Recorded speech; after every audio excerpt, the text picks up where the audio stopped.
you can see here is the general acceptable means of compliance for airworthiness of products, parts and appliances. So this is the AMC-20. And at the moment you can see the current revision state or amendment is at number 20 itself. And it was last year on December the 17th, 2020. So let's just clarify a few things. What I'm going to do is I'm just going to go through this little document briefly just to highlight or signpost you to certain things. And then what I will do, I will show you where you would find this document on the EARS website. Now, the benefit of this document, there are some content within it that actually I think it's really relevant and applicable that you should really consider if you're involved in the continued airworthiness functions. So for example, Part M or Part Camo, Part 145 and so on. But I'll just highlight certain things we go through. You'll see that the index of the topic if you've not really seen it before, but it's worth to note in mind where there's some of the stuff that we actually do when we talk about training or compliance requirements. It's a supporting document, and I think it's really valid to know what it is and what it contains. So if I just go to the index, just so you can see here, you can see there's lots of AMCs, and you may see them referenced in certain topics. So, for example, AMC, I'll just highlight one now briefly. You got on the bottom here, we got on my mouse, AMC 2021 or AMC 2022. But I'll show you what that is in a minute. But the good thing to do is maybe look at the table of contents. So if I go to the table of contents, go to the next sort of page, then you got your preamble. And then you got obviously the items listed down there. Now all I'm going to do, so I'm just going to highlight, I'm not going to go through each one of these, I'm just going to highlight certain things of it for interest sort of sake. So the first one really, which is pretty, I think it's interesting, is, so I've just gone past something. Let's just go for the first one.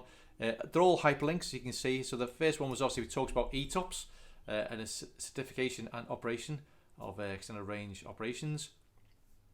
Next, sometimes overlooked is about occurrence reporting. So there's the reference for occurrence reporting. So like if you're like an operator or like a Part Camo, you can refer back to the AMC 20-8A. Within that, actually, that'll stipulate the requirements for both the Part Camo or Part M, as it was, moving towards Part Camo now, aren't we? And then also the requirements for Part 145. So there'll be 18 things that are listed on there, and it'll explain a bit more detail about occurrence reporting and the methods behind that. Next, just to highlight another sort of topic for you, is when we look at a new requirement to the Part Camo, for example, is this AMC 20-20A, which is the Continuing Structural Integrity sort of program. So within there, it actually lists out all the different sort of requirements, how you maybe approve things, assessments, repairs and so on, service bulletins review, and there's a whole list of things there. So really, it's worth to get your head around. If you're a Part Camo, you need to really think about that. The other thing as well, just that of interest, you can see that there's the passenger passenger service in-flight entertainment sort of system. So there's something or content around about that. And then the big thing for myself being like I'm a avionics engineer, so AMC 20-21. So what we're looking at here, we're talking about EWIS. So electrical wiring, interconnection sort of systems for maintenance. So you've got that first section here, and that just talks about how the aircraft is broken down to different sort of zones and so on.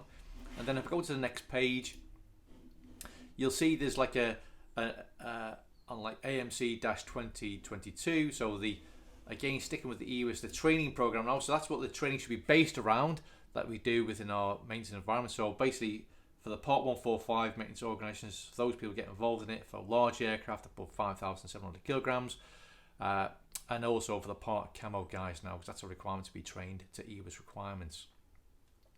Likewise, there's 8 target groups within EWIS, so you just need to understand what target group is required for yourselves. And then you've got the AMC 20-23, talks about the development of EWIS standard wiring practices documentation. So again, just supports different sort of aspects of that training requirement and how you actually should use some of that information. Next, you've got, just out of interest, you've got this AMC 20-25, talks about the airworthiness considerations for the electronic flight bags, so as the EFBs. It's worth looking at. And then with the advances in modern technology, we've now got a reference to AMC 20-29, talks about the composite aircraft structures. So we're looking at the certification sort of standards, certification specifications and the relevant sort of guidance Got some sort of process associated with that. And as you can see, there's lots of things to look at. Again, just have another sort of quick sort of snapshot. So there are other things to maybe consider. And again, with the other aspects of like the way aircraft are being designed now, we've got to think about obviously aircraft electrical and electronic lighting, system lighting protection. So another sort of consideration. You got the standard sort of HERF, so the high intensity sort of radiated sort of field. So there's more content there. So you can see this document covers lots of other things where they've just pushed it all in to help support other aspects of the continuing airworthiness regulations. And that's it really. As you can see, there's just hyperlinks.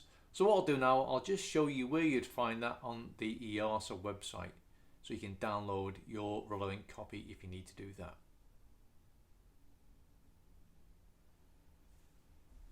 Okay, so we're now on the EASA website. Standard sort of two options. You got EASA Lite or EASA sort of Pro. So I'm just going to choose the EASA Pro. Click through on that sort of page, and then you got to the main sort of page itself, the home page. I've got the home, got the agency, news and events, domains and regulations. So if I just click on the regulations section, that's the bit I want to go to. I can actually go click either onto the we can see here, we can just got my mouse now, I can either click onto that, or I can just scroll down the page. You can see, so I'm now at the continuing airworthiness aspects here. So I've just highlighted that bit there. You can see where I am on the actual screen itself. Now, the AMC 20 is actually hidden. So if you're not really familiar with this, obviously you've got the different sort of regulations, which you can see here under for continuing airworthiness. But what we need to do is go to this blue section here. It says you might also need, if you just click the drop down, you can see here I've got AMC 20.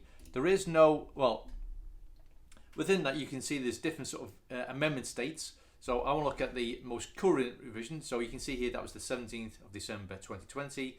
If I just click on that document, if I just open it up, I should say, let's double click it, and then you can see here it's taking me to that sort of section that gives me everything about that document itself.